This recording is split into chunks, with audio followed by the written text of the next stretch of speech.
Okay, so for this tutorial, we're going to be looking at something called animal transmutation. Basically, it means we're combining two animals together to make a new animal. And so I have a couple examples here. I've got my elefish, and if we look at the layers here, what we've got is a fish. I have no idea what kind of fish it is, but it's a funky looking fish. And we have an elephant, and as you can see, I've used a mask to mask out, the elephant over top of the fish to combine them. And then what I did with my elephant is I used the head to make a selection, and I filled that selection in with paint, and the paint color was selected off of the fish, and then voila, it works, fairly well. So, and then I took the fish's eye and I pasted it on a layer on top, so the elephant would have a fish eye, and there you go, elephant fish. Not the world's greatest example, but it works. Here's another one: a golden eagle and a squirrel. So the idea is that you choose two animals, you put them together. How do we do that? Well, let's walk you through the process. I've got a cat, I've got a sea turtle of some sort, and I'm going to just go through the process with you. So I'm going to take my move tool, select my one layer that I want to put over top of my other one, just by dragging over to the tab and letting go.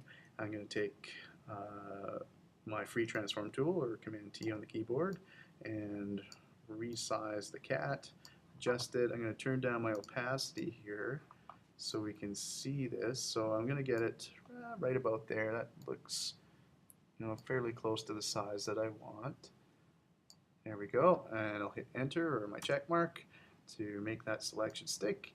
Turn up my transparency, and now I'm going to add a mask, which is right over here. I'll invert the mask, so that's Command I on the keyboard. Take my paintbrush, which is B on the keyboard, and then I can paint in my cat. If it's not painting, that's because if your color on your paint palette is the same as your mask, it doesn't work, so hit X to reverse those around. Now I can paint in my cat. There we go. And when you're doing this, you can choose, just how much do you want to have? Maybe I want just that much of the cat. Or maybe I want the whole cat's face. So we'll do that. I'll put the whole cat's face in. And if you really want to fine tune things, you're going to have to zoom in like I'm doing here. You can see this isn't a very good quality image, but it'll work for what we're doing. I'm just going to reverse colors on my palette so I can erase out some of that extra detail that I don't want, just to kind of refine the edges a little bit. This is a pretty quick example, so I'm not going to be too fussy about how this looks.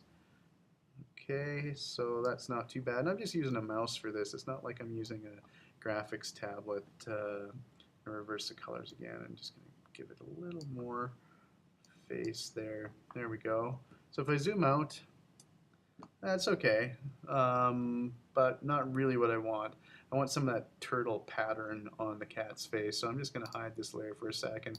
Click on my background layer. I'm going to take my clone stamp, and so S for stamp, and I'm going to hit my option key, and that's going to target area that I want to clone. So hold down my option key, click once with my mouse, let go of the option key, and now I can paint that targeted area. I'm going to do that on a new layer, so I'm going to create a new layer here, drag it above, turn on my cat so I can see it, and I'm going to paint that in a little bit. Now this isn't going to be perfect by any means.